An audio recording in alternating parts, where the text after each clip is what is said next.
Thank you for joining us for our Veterans Arts and Crafts. Today we'll be making love for our stars. You can go on our website at www.reaganfoundation.org to print out all of the necessary paper cutouts.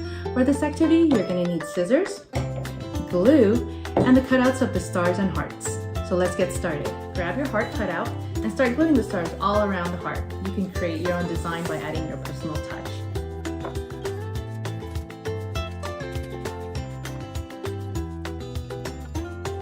So let's see the completed activity.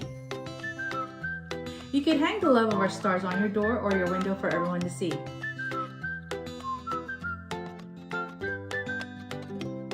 For our next activity, we'll be making the star wreaths. You'll need scissors, glue, a hole puncher, and some string, along with the stars cut out and the wreaths. So let's get started. So grab your wreath and let's start gluing on the stars all around. So after some of the stars are already glued, or if you're already done, just grab your hole puncher, make a hole punch on the top, and then grab some string, put it through, tie a knot at the end,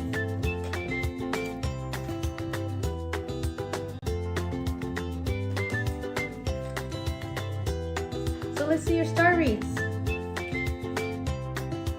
You can place your star wreath on your door for everyone to enjoy. Happy Veterans Day!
Yes, it really was, right? You best like it.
That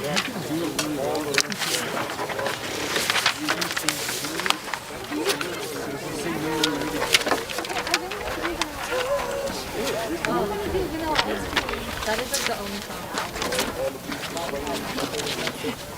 My country is a bee.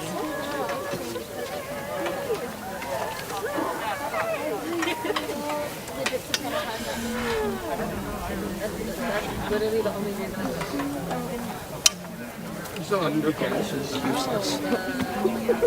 That's even worse. Put yourself Thank you. Yeah, no, thank you. no, beat the track. Okay, here we go. My country. Yeah, taste it. Taste it. I forgot you liked her.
Screwed up all the counting there, but that's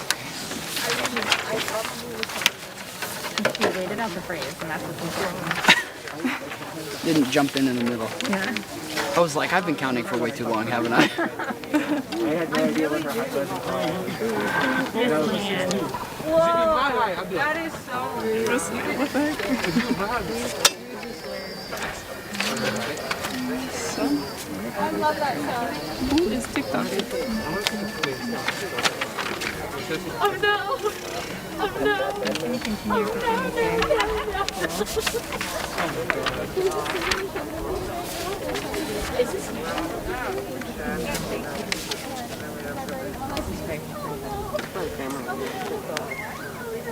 Oh, I should do that because literally any musical I've done always like something's always gone wrong. Oh my god, Okay, dropped your Sharpie. Yeah.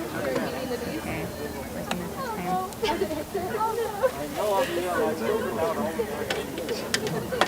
Okay. This land. Oh my god, there are 200 people watching us? Oh, we are on camera.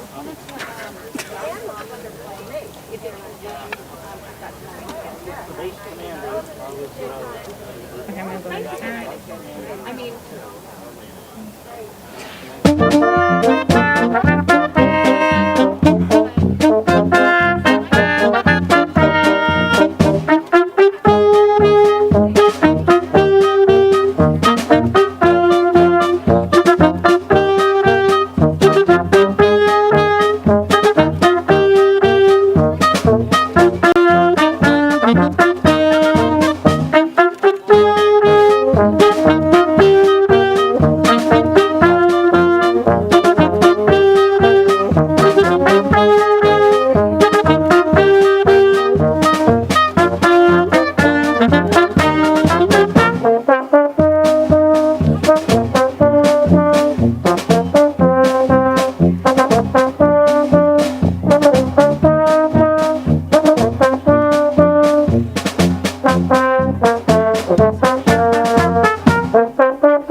I think they I'm sent not okay with that. It goes up on the website.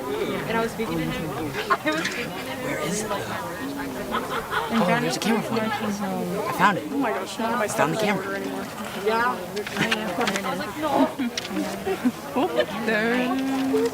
Wink Like, that's so cool. Like, Johnny. oh, you out of university and stuff. And I was like, actually, conversation. And then, like, broke out of that. So he was Let's see. Should I take a joke? wait a minute, what?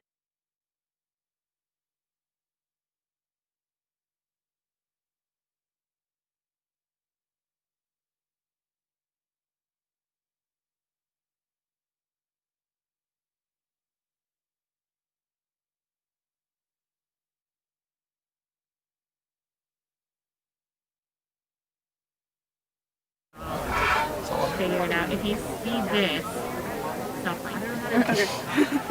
I know how to do like the okay. Okay, here we go. When Johnny keeps marching home.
Every summer, like, like, dancing for it. If I say I'm like, I live right down the street. I played the first ending, the second repeat, twice. Like, you're supposed to have a solo for that. I don't Okay, know what you're talking about. never but mind. I played the first ending twice. I like the parts where it's just the two of us. It sounds neat. Why not just make it Hannah, next time I'll just drop out and make you play.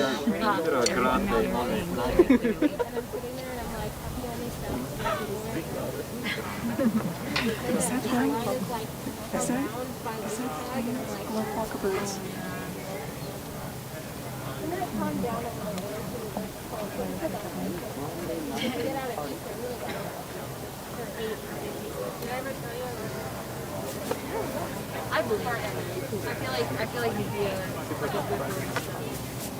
I really like it. I like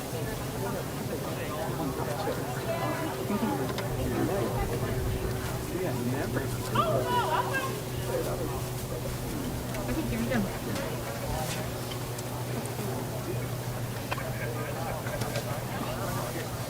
Your grand old flag.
battle hymn.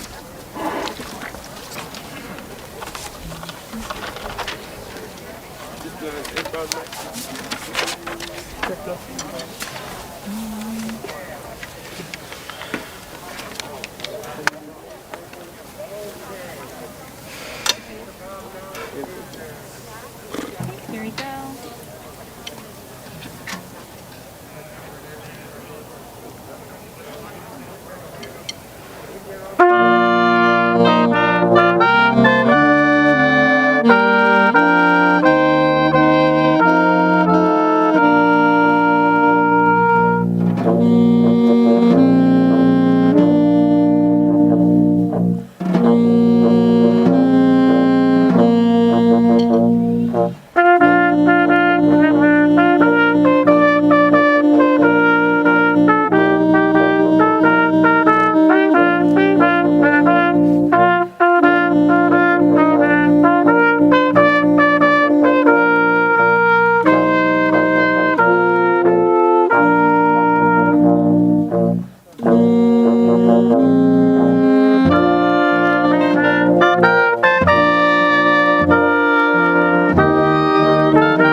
My country says a beach.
Good morning, everyone. Thank you all for joining us this morning. And thank you to the Tiger Squadron for that just terrific flyover. It was great to see.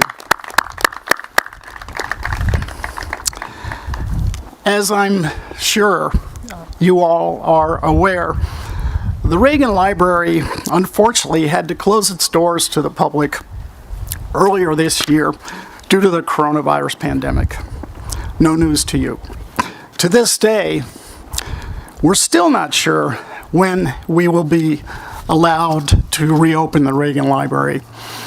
But that said, it was still critically important for the library to seek Ventura County's approval to host today's in-person ceremony to honor our nation's veterans and our military, as nothing mattered more to President Reagan than supporting our nation's heroes.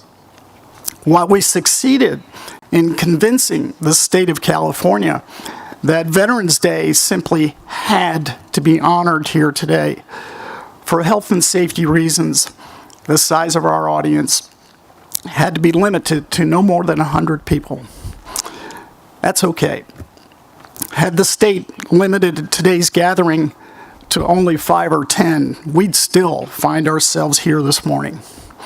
And I know that our special guests, who traveled all the way from Texas to be here with us, would still have made the effort, given the importance of honoring the men and women in our hearts and in our minds today.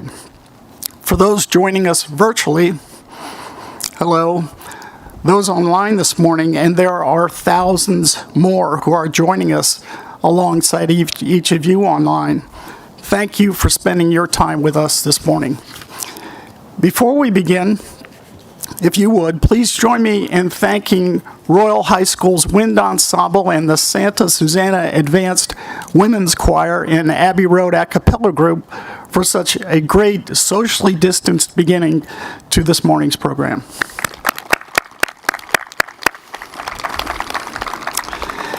If you would, please stand, and I mean stand, not kneel, before the American flag, recite the Pledge of Allegiance, and hear our national anthem. The Ronald Reagan Marine Corps League Detachment number 597 will parade the colors. Parade the colors.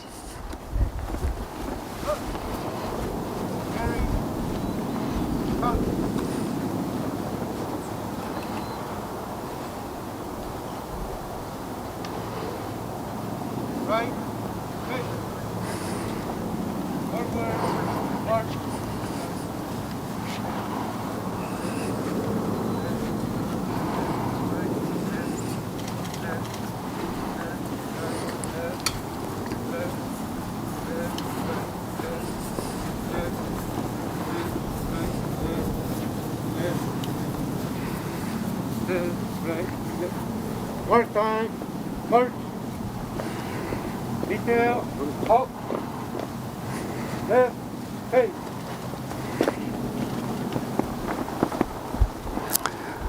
Please join me in the Pledge of Allegiance.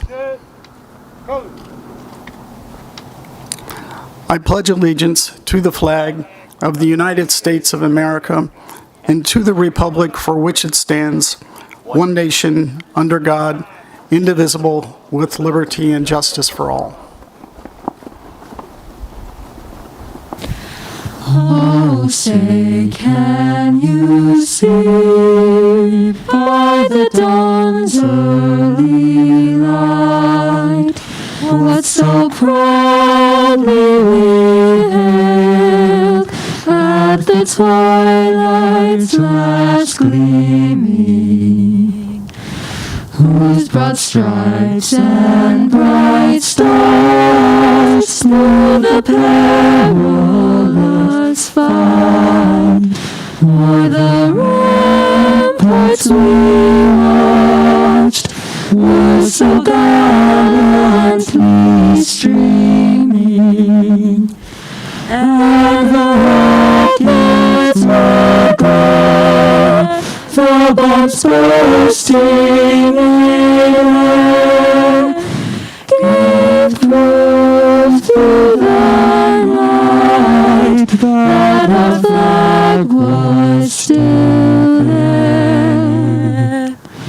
Oh, say, does that star-spangled banner yet wave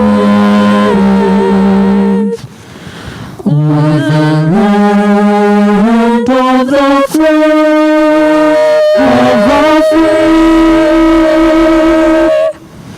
and the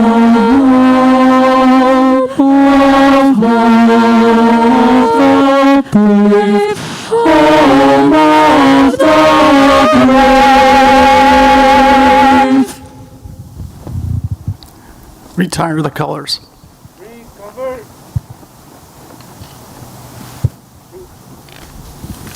Right. Hey. Forward. March.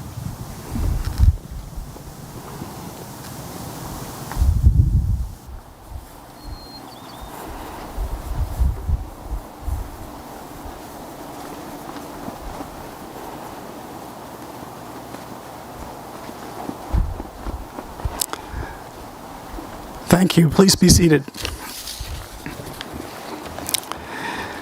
Before we go further, there are a few people I'd like to recognize who are special guests with us this morning who have helped make our Veterans Day ceremony here at the Reagan Library possible for many years. A special thank you to Lisa Pate and Bevan Abbey for providing today's terrific musical performances. Thank you. All of the active duty military from Naval Base Ventura County, thank you for being here today as well. The mayor of Simi Valley, Keith Mashburn, I know, there you are, thank you. Great to see you, Keith. Simi Valley Council members Mike Judge and Ruth Luevanos. Former Congressman Elton Gallegly and his wife Janice. Janice. Congressman Mike Garcia's wife, Rebecca. Rebecca, thanks for coming. I'd also like to thank Congressman Crenshaw's wife, Tara, for being with us today, especially because it's her birthday, so happy birthday to you, Tara. For those of you watching this ceremony from home, who saw the terrific slideshow before today's program of our nation's heroes. We hope you enjoyed them, courtesy of our social media followers who sent in the many pictures of their loved ones who served our nation in uniform. And of course, a special thank you to all of our veterans in the audience today. We thank you for your honor, your bravery, and your dedication to our country and our freedoms. We salute all of you. Recognizing the importance of Veterans Day, President Reagan said, and I quote, "The willingness of our citizens to give freely and unselfishly of themselves, even their lives, in defense of our democratic principles, gives this great nation continued strength and vitality. From Valley Forge to Vietnam, through war and peace, valiant Americans have answered the call to duty with honor and dignity. Americans throughout this great land set aside Veterans Day for special remembrance of the men and women who have served to protect our freedom. The sound of bugles playing taps will pierce the air at countless ceremonies across the country and at our bases overseas in tribute to those who gave their lives in order to safeguard human liberty. On this special day, our hearts and thoughts are also turning to those who were disabled while serving their country. Their sacrifices and hardships endure, and daily earn anew the honor and compassion of a grateful nation. With a spirit of pride and gratitude, we honor all of our veterans. In honor of these men and women, those who are currently fighting, those who are missing, those who have perished, and those who are veterans, may I please ask for a moment of silence.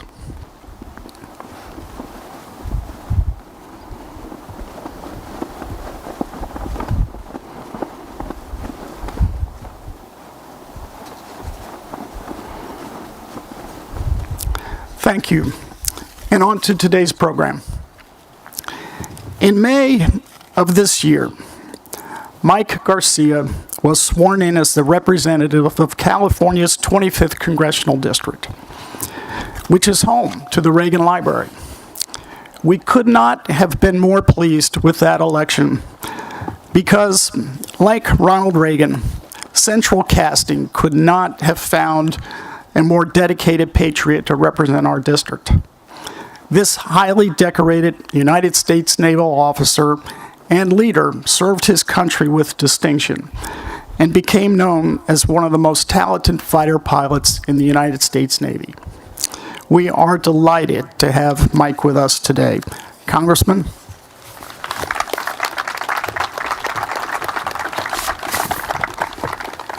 Well, thank you, John. This is truly an honor to be here on the grounds of the Reagan Library. This is effectively my Graceland, if you will. And I come to you today not only as a representative of this district, but as also a proud and humble combat veteran.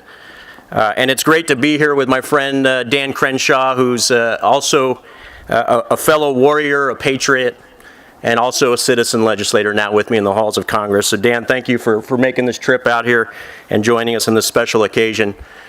Today of all days, it's imperative that we come together as a nation to remember those who have served, to pay respect and honor their families, to those who have served, sacrificed, and loved on this country, and more importantly, to help us all heal little by little in the wake of our wars. We are blessed to live in this, the greatest nation on the planet. Our debt to our fighting men and women goes back over 200 years when hardworking American patriots came together to fight for their freedoms, and more importantly, fight for our freedoms. For 244 years, the United States of America has grown and prospered. We have led the world in the pursuit of happiness and establishing liberty not only on our territories, but around the globe. We have saved Europe from tyranny twice, defended democracies during the Cold War, and have combated terrorism over the last 20 years in defense of our homeland. And most recently, we have eradicated the physical caliphate from the monstrous ISIS threat. We have done so only because our brave men and women, the best of us, have been willing to stand on that wall and protect our nation, even if it meant losing their own lives. We must hold their memories and their service in our souls and keep their sacrifices in our hearts so that the fruits live on from this day to the end of days for all future generations of Americans. But today is not a day of mourning, but rather one to honor the men and women who have fought for us with valor. They may not have perished, but they have all lost something, and we have all lost someone. And as I look around today, I see the strength of this beautiful nation. I see the free-flowing love that we have for each other as Americans and the resulting power that brings us.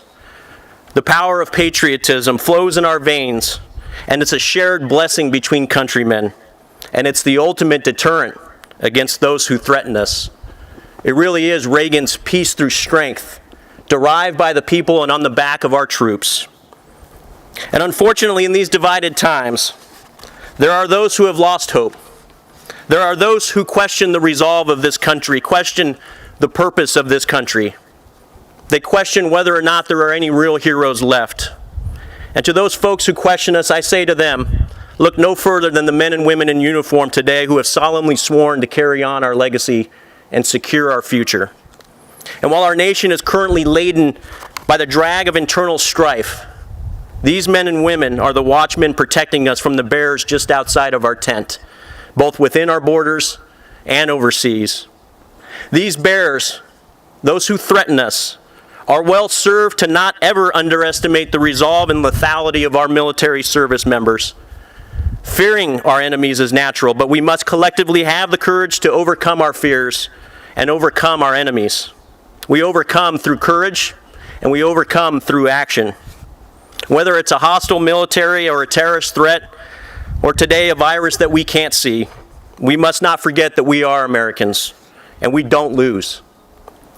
We may bleed, we may suffer tragic losses, and we may mourn as a nation the deaths of our sons and daughters as our precious soldiers serve overseas and sometimes don't come back. But as long as we gather every year like we are here today, and as long as we muster the courage to move forward through the fear, we will always be reminded that we fight together as Americans.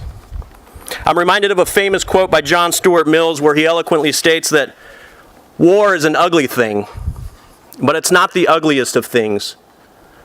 The decayed and degraded state of moral and patriotic feeling that thinks that nothing is worth war, that nothing is worth fighting for, is much worse. The person who has nothing for which he is willing to fight, nothing which is more important than his own personal safety, is a miserable creature and has no chance of being free unless being made so and kept so by the exertions of better men than himself. Today we honor those better men and women who have allowed us to remain free. We as Americans, we don't wish or seek war. We are a peaceful people. But if you as our enemy challenge us or fail to work with us to resolve differences through diplomatic channels, I can promise you that you will recognize the full force of our military strength. And when our military is called upon, you will face the harsh reality of someone else tucking your kids in at night. We do not want war, but we will end them, and we will win them. Let me conclude with this. Our country must fight harder to protect and give our veterans the services that they desperately deserve.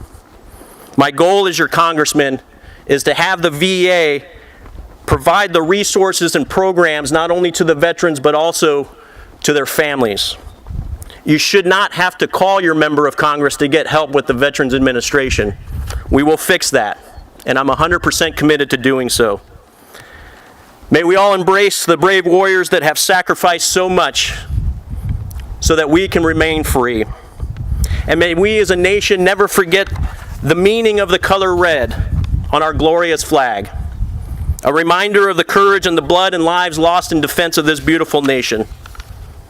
Let us pay full respects to our flag, and let us not ever forget the heroes who served, understanding that they may sometime come home draped underneath that flag if needed. I want to thank the Reagan Library, the Foundation, John, for allowing me to be a part of this very special occasion. This is a dream come true for me to be able to speak on the lawn of our Graceland. May God bless the United States of America, and may God bless her warriors. Thank you very much. Thank you.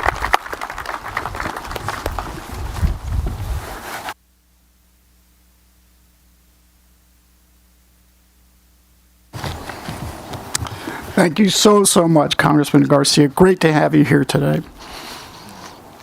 Our keynote speaker today is a true patriot in every sense of the word. He served on the battlefield to defend our country's freedom, and he serves in the United States Congress today to fight for those he represents from the great state of Texas. Our speaker knew from an early age that he wanted to serve as a United States Navy SEAL. Following graduation, he reported for SEALs training in Coronado, which, incidentally, is where he met his wife, Tara. After graduating from SEAL training, he deployed to Fallujah, Iraq, for the first of 5 deployments overseas. On his 3rd deployment in 2012, his life changed forever. 6 months into his tour, he was wounded by an IED blast in Afghanistan. His right eye was destroyed in the blast, and his left eye was badly damaged. In fact, doctors believe he might never see again. But after several difficult surgeries, he regained his sight in his left eye. A miracle, according to his surgeons. The hero sitting with us today refused to quit the military and went on to deploy twice more, once to the Middle East and once to South Korea. In 2016, he was medically retired as lieutenant commander after serving for 10 years. He left service with 2 Bronze Stars, one with Valor, the Purple Heart, the Navy Commendation Medal with Valor, among others. In November 2018, he was elected to represent the people of Texas's 2nd Congressional District as he sits on the Homeland Security and Budget Committees. His life has been defined by service before self. He knows there is no higher calling than service to the American people. It is beyond an honor to have him here with us today. Ladies and gentlemen, Lieutenant Commander and Congressman Dan Crenshaw.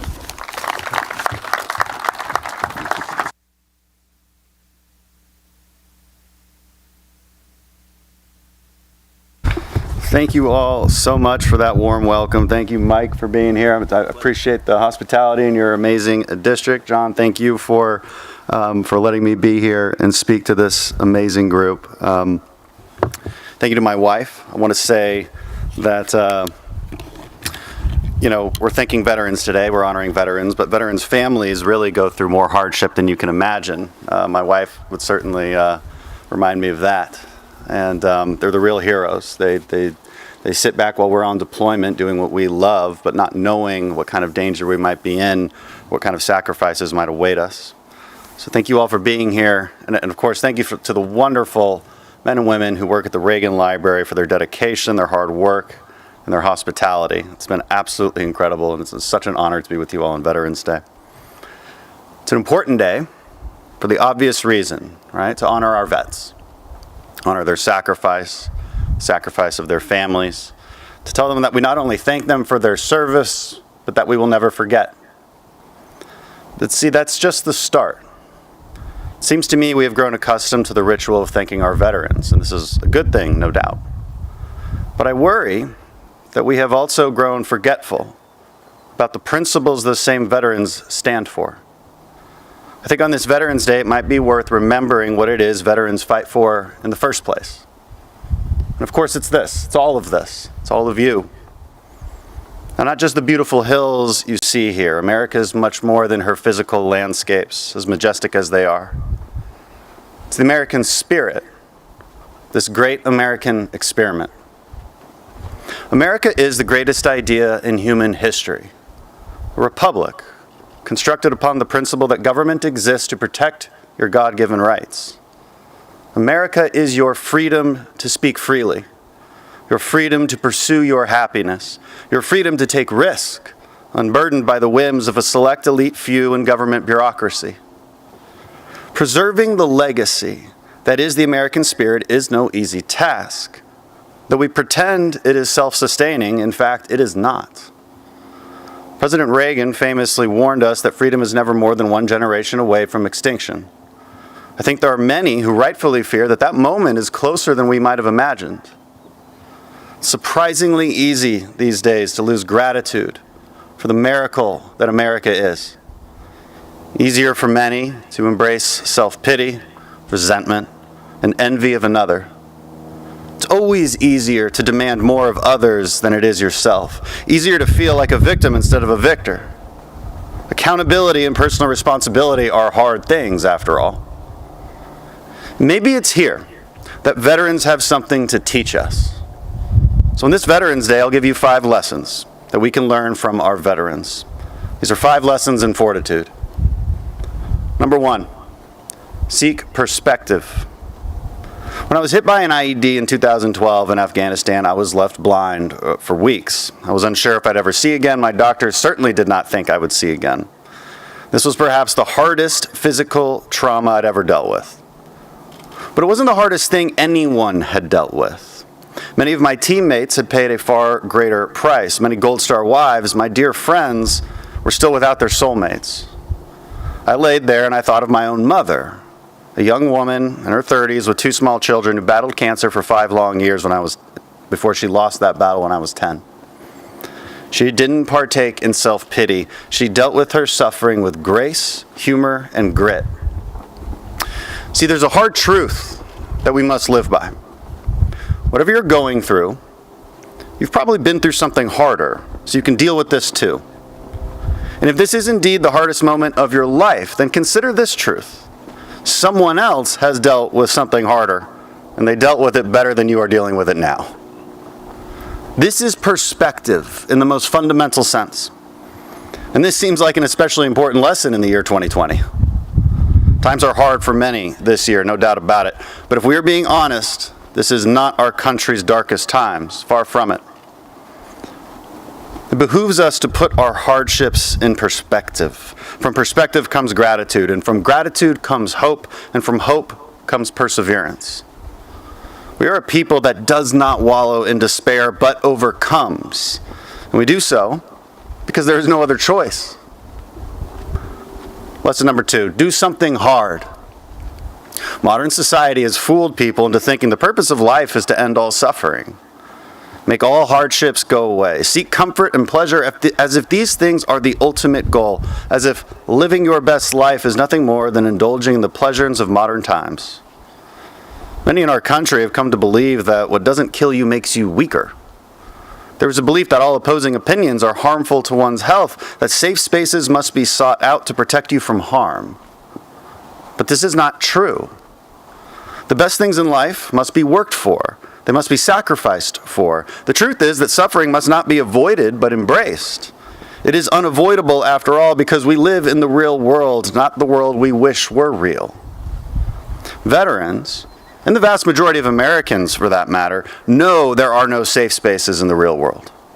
We know that true purpose, true happiness, is achieved through hardship.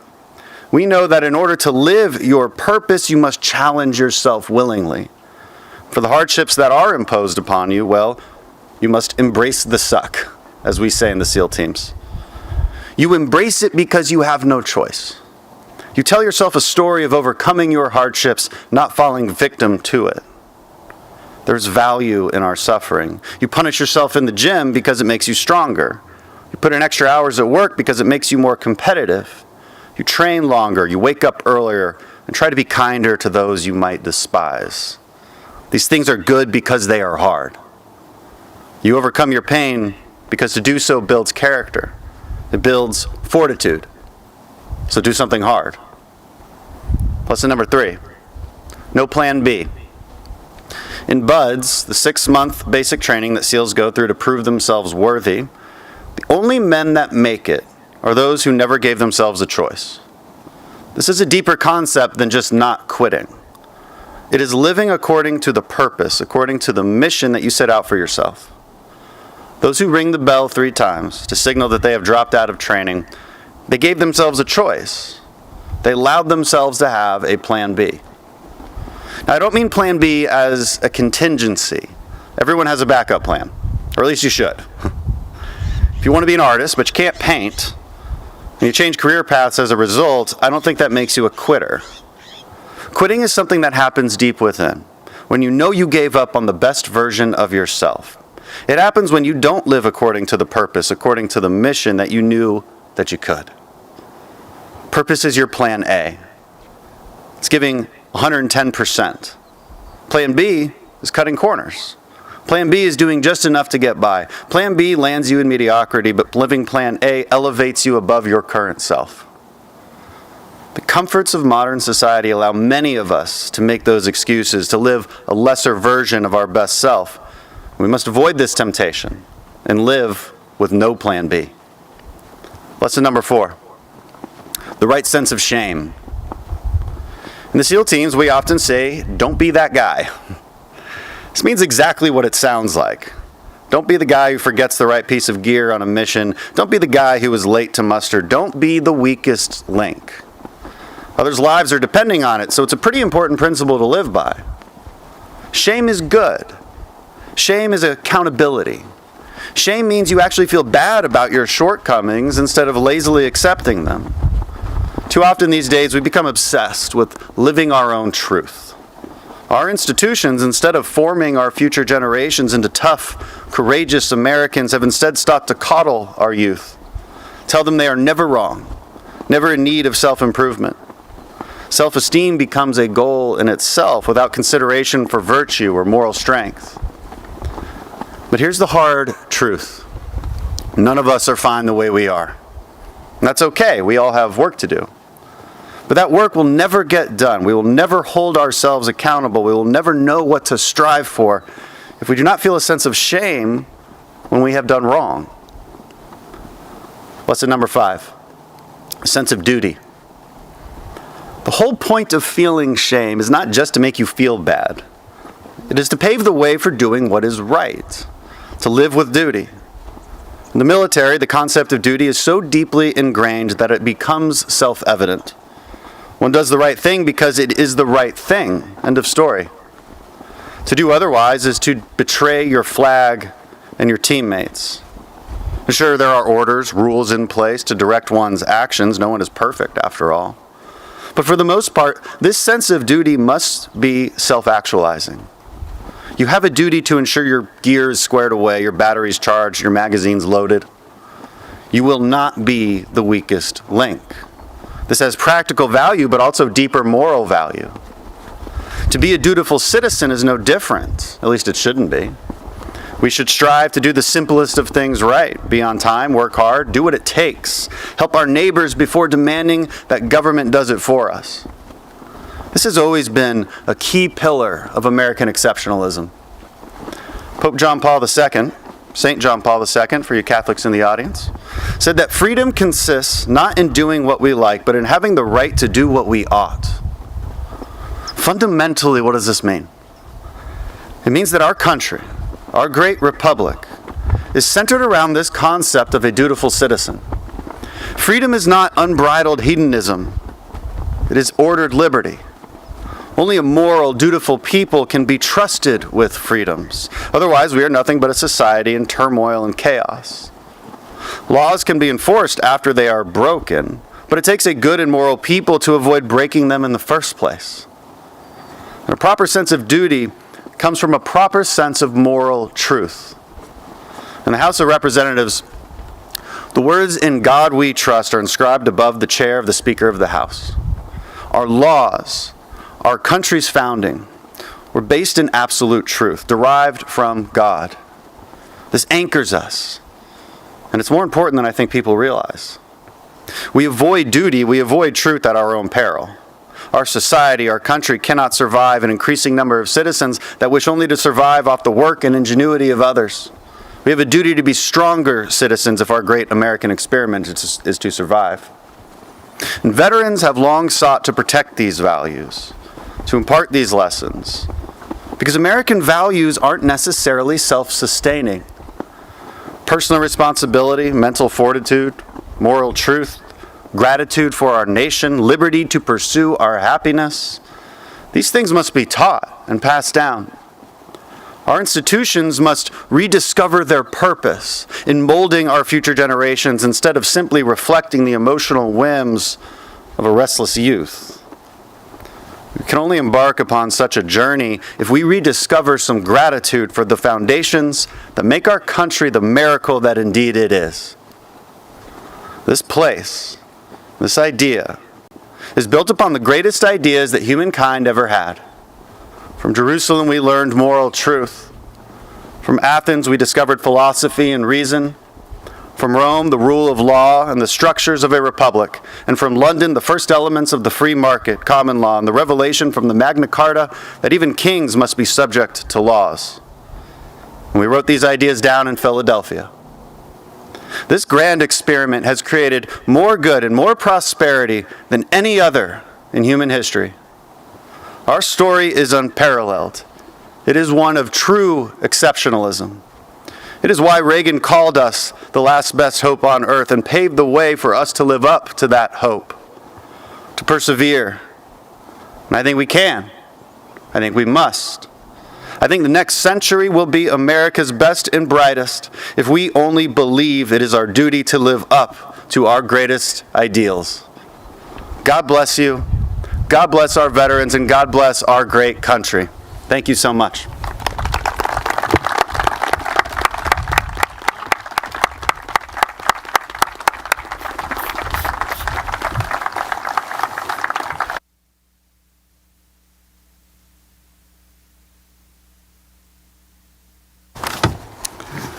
Thank you so much, Congressman.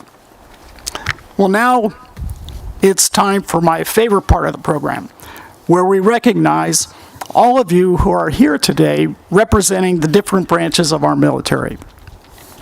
Our orchestra will be performing a service medley. When you hear your branch's song, please stand so we can salute you. In addition, if you are a family member here representing a member of the military, please stand in their place when their branch's song is played so we can remember everyone who has participated or sacrificed in protecting our country's freedom.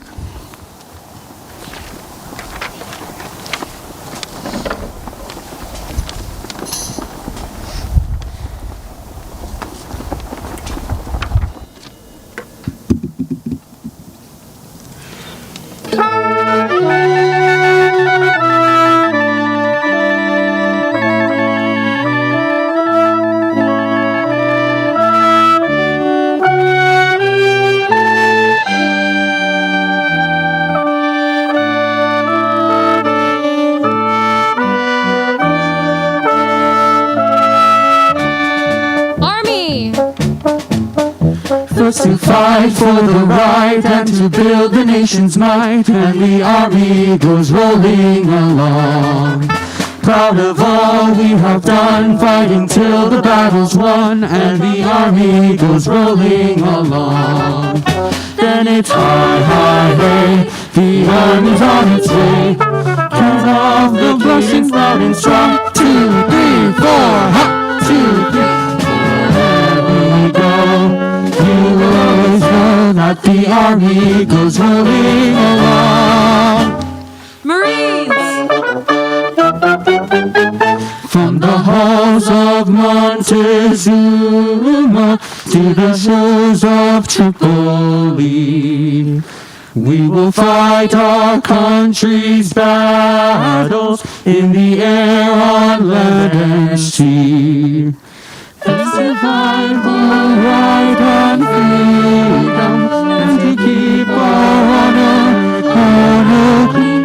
We are proud to claim the title of United States Marines. Coast Guard! We're always ready for the call. We place our trust in Thee. Through howling gale and shot and shell to win the victory. Semper Paratus is our guide, our pledge our gratitude. We're always ready, do or die. Like Coast Guard, we fight for you. Navy!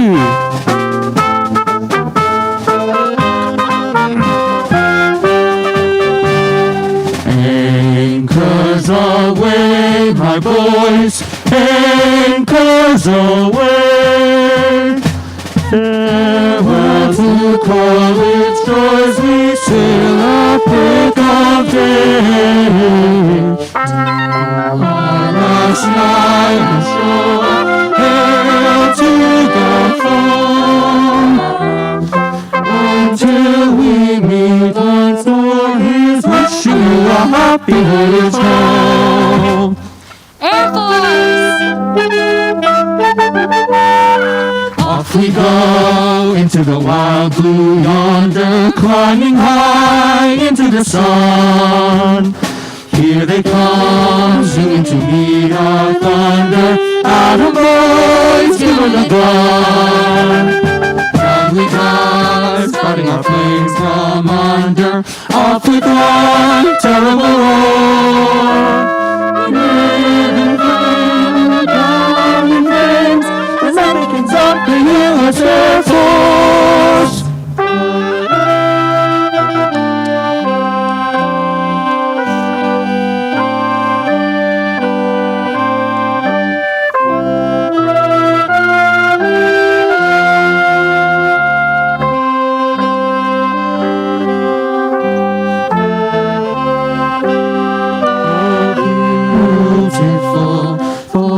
Heroes proved in liberating strife, who more than self their country loved, and mercy more than right. America, America, may God thy gold refine, till all success be over us, and every gain divine. America, America.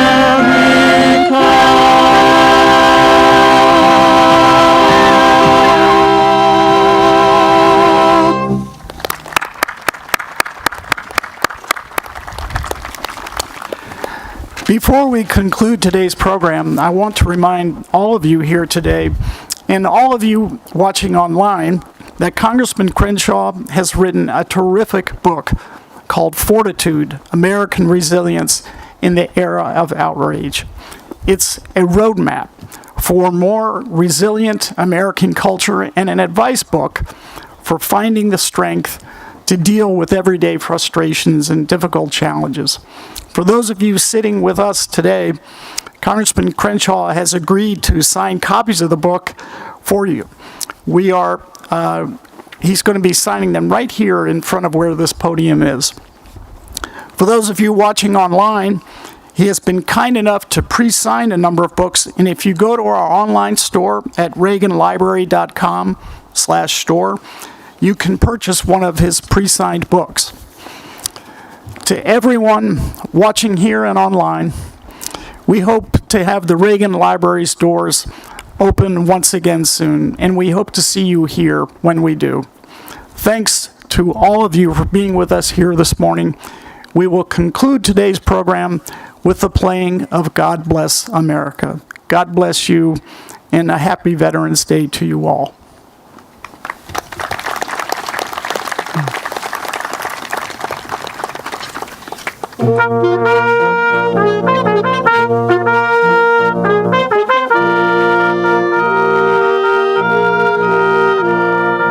God bless America, land that I love.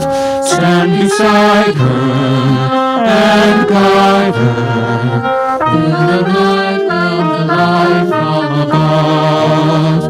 From the mountains to the prairies, to the oceans white with foam. God bless America, my home sweet home.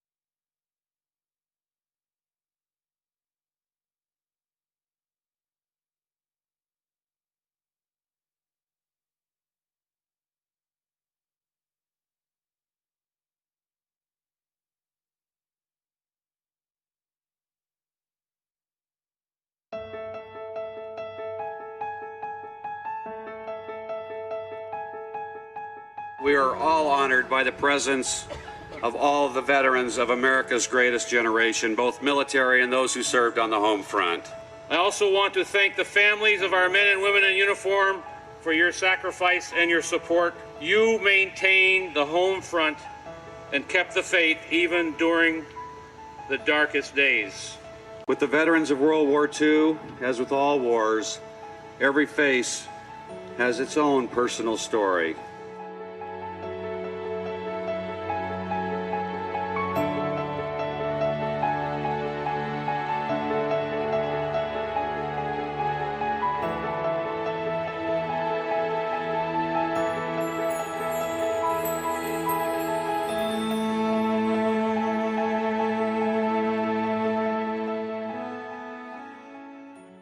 My husband, Aaron, who was my boyfriend at that time, and I were on our way to the auditorium in Raleigh to hear the Messiah.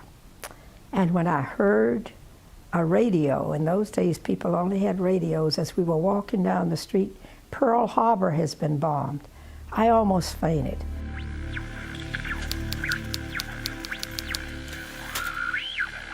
December 7th, 1941, a date which will live in infamy. The United States of America was suddenly and deliberately attacked. I was lying in the living room floor listening to the radio.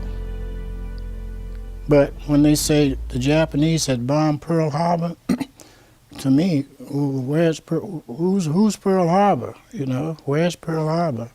I never heard of it before. Got home, I turned the radio on right away, and they announced it. I didn't even know where Pearl Harbor was. I'd never heard of it. But the next day, everybody knew what Pearl Harbor was. Someone said the Japanese had bombed Pearl Harbor. Well, of course, none of us knew. We thought that that was some girl who danced down on First Avenue. And the young men on the street were hauling extra, extra Pearl Harbor bombed. Well, I didn't really know where Pearl Harbor was. My boyfriend came up to our apartment and said Pearl Harbor was bombed. And I said, where's Pearl Harbor? Not knowing how it was going to change my life. December 7th, 1941 was a nice, peaceful, beautiful, sunny day that the Hawaiian Islands have.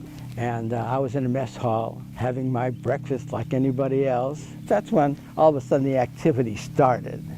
Because the activity started, if you recall, it was at 7:55. And we heard the explosions, we felt the concussions, but they had rumors, they said the Army was on maneuvers, what have you. But when I finished breakfast, I went out to the lanai. That's where my bunk was. It was on the lanai, so it was on the first floor. And I looked out the end of the out of the end of the door, and I know this sounds crazy, but across my vision came a Japanese plane. It must have been a bomber because it had a rear gunner, and I waved to the gunner. And he waved back at me. Don't ask me why I did that, but I did because I'm looking out and I can see the California's listing. I can't remember if the Arizona was burning at that particular time, but I knew something was wrong. But you know, you're looking at this and you just don't know what you see and if you're believing what you're seeing. It's just incomprehensible. And they made us get underneath the benches. And while I was underneath the benches, they gave us raisins to nibble on. And of course, now you're hearing the explosions and it's getting worse. The concussions are getting worse. And you're sitting doing nothing. You know, now you're getting scared. And finally, they needed the volunteers. I volunteered because I didn't want to stay underneath that mess table anymore. I went down to the boat landing, and there was a body in the water. And so I'm a young kid. I went in there and went into the water, just to those ankle heights. I was stepping on some bricks. And I grabbed his arm, because he was face down. When I grabbed his arm came off. Well, that absolutely petrified me. I can't, I'm 20 years old. I've never seen death that close and touch a dead body. I've never done anything like that. And of course, I got violently sick when that happened. And by that time, a whaleboat came with a wounded man.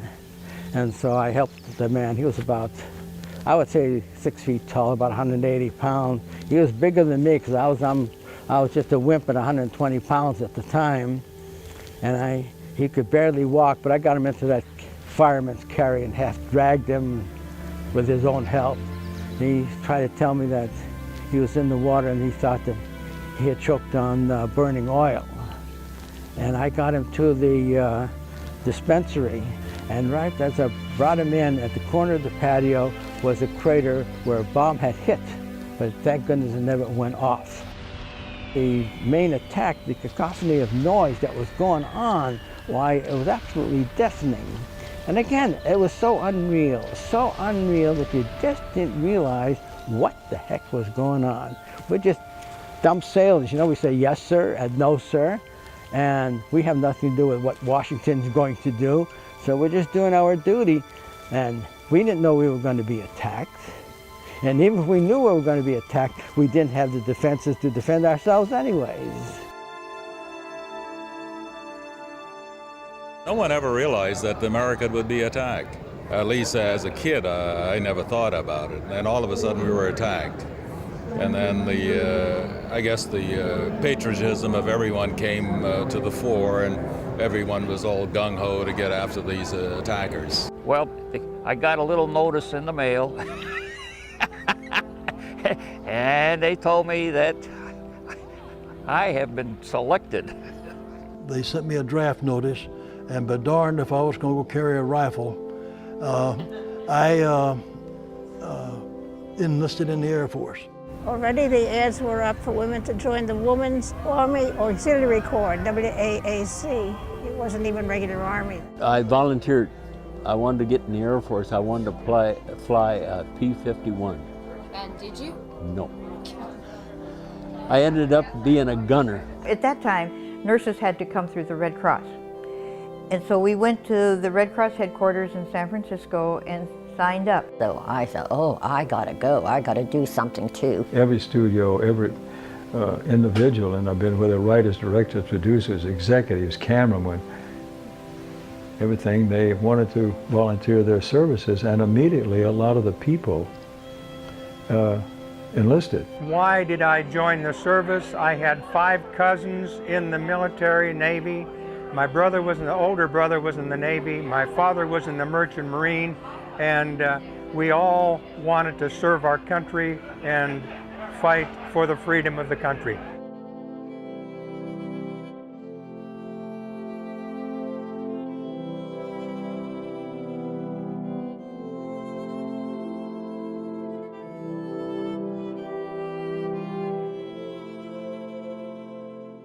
They asked one of the little boys, he had to write a paper from Roosevelt's administration to the Vietnam War.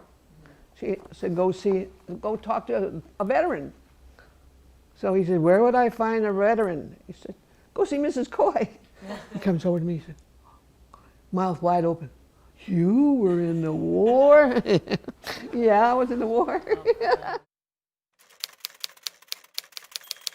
At that time, I had my own beauty shop. And on December 7th, I remember the radio, and it was the most devastating thing that I'd ever heard. And many of my customers, they had boyfriends and husbands, boyfriends, and so their boyfriends were immediately taken. So that was the tragedy of it. But I remember that so vividly.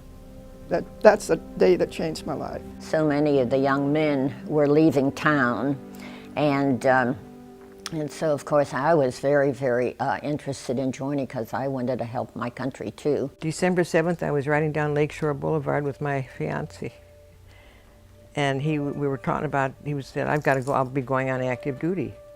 I was in the reserve, and he said, I'll be called back. And he was, of course. And he was killed the next year.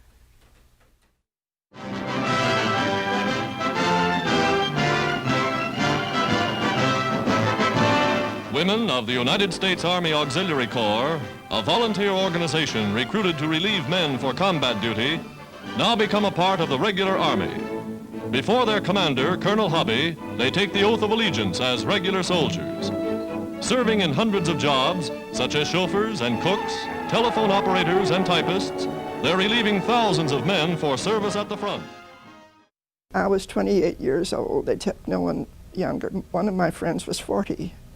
So we were handpicked because they wanted to show the Army that we could take it. Everybody was under an opinion that there was nothing but whores that went in the service. They only joined the service to be around all the men, which when my mother would get very upset, she'd say, I'm not a bit worried about my daughter. She's a good Christian girl, and I'm not worried about her. And she definitely wouldn't be a whore. As soon as I was old enough, I wanted to join. My father wasn't very happy about that, and he did not want to sign for me. But my mother, she said, well, if I were young, I would want to go. So she signed for me, and I immediately joined. And I told my boss, you better get somebody trained. I'm leaving for Oklahoma the 1st of October. This was 23rd of August. He laughed. He giggled and said, huh, what for? And I said, because I'm in the Navy and I'll be leaving. He said, you're kidding me. No. I wanted to go to the Army. I wanted to be a photographer. And I had already taken photography training. And I wanted to go into the field.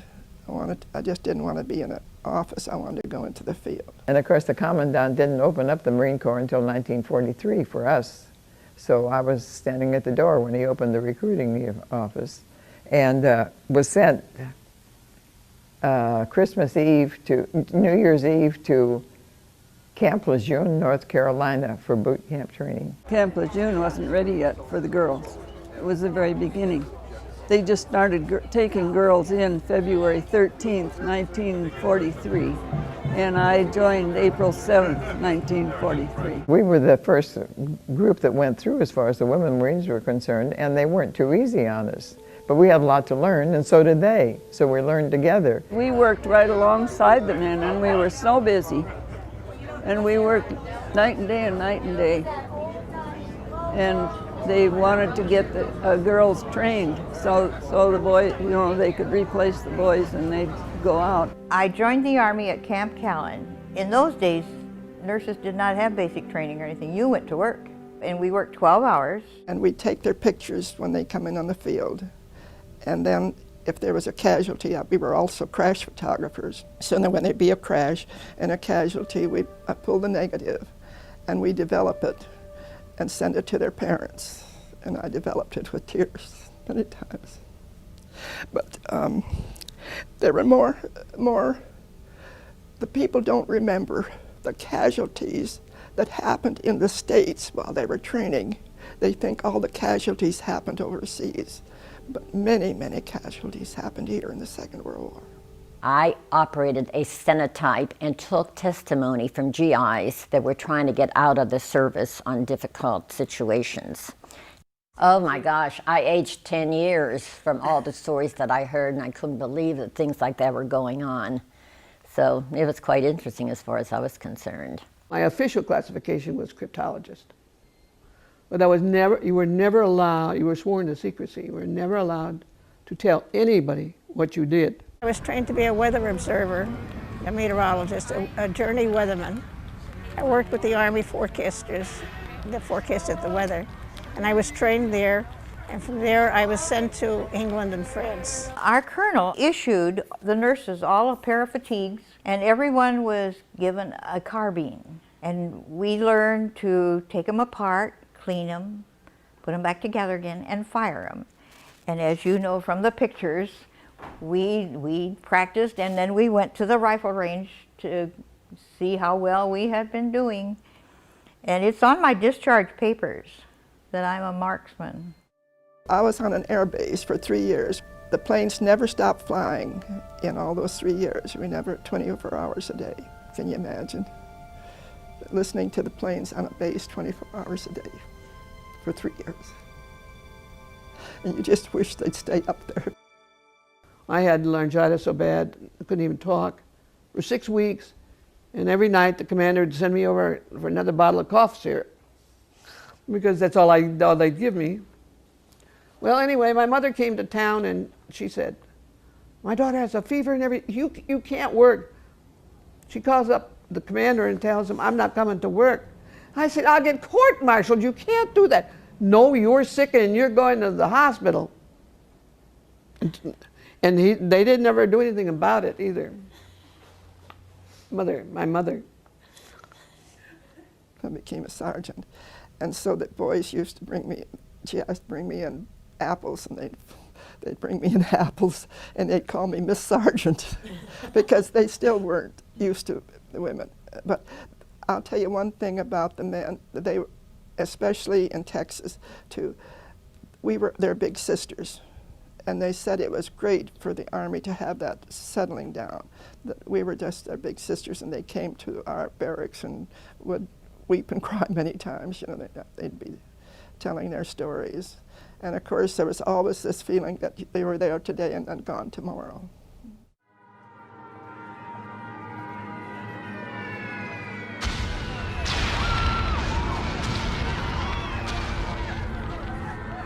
The scariest thing was in London during the air raids, and the buzz bombs were falling on our heads.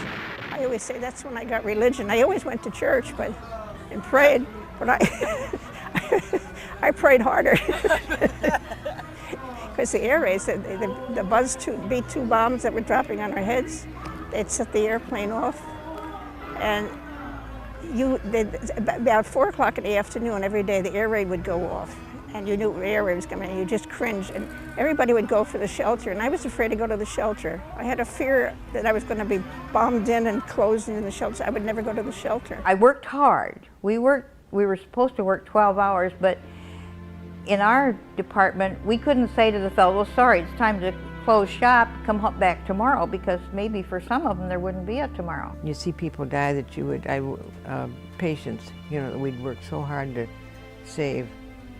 And when we had kids from combat, you work so hard with these kids. And you try like the devil to save everyone you can.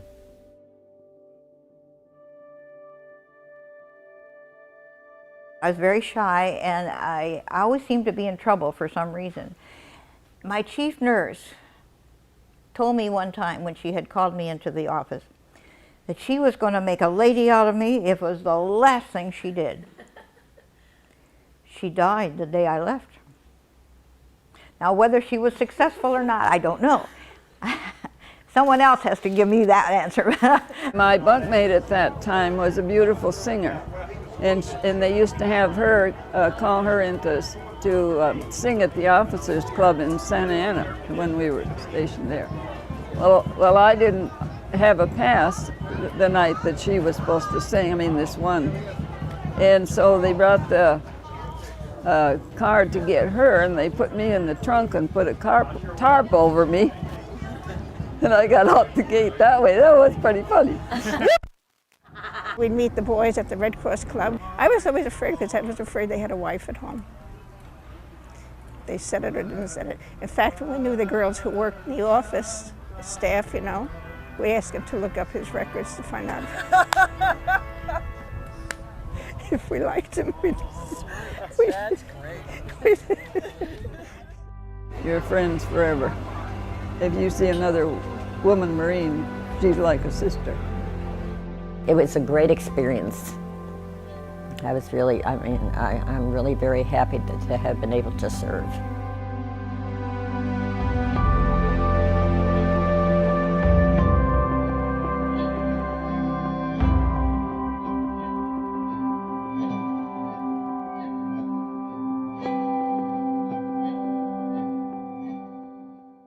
The Daily Bruin, they had a advertisement to join the Army Air Corps.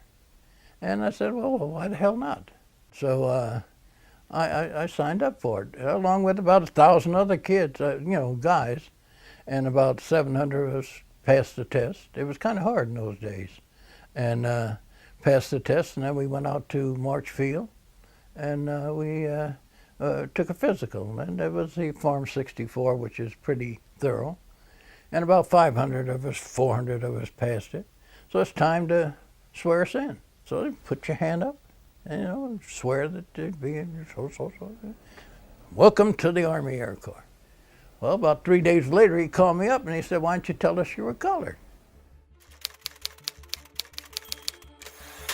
The War College came up with the idea that blacks were lazy. Their brains were smaller. They did not know how to follow orders. Fly complicated machines. They told us we couldn't fly. They told us we weren't any good. They couldn't command men. Ignorant. They didn't have any guts. Were ignorant and couldn't do anything. Everything was derogatory that they could think of, they attributed to the blacks.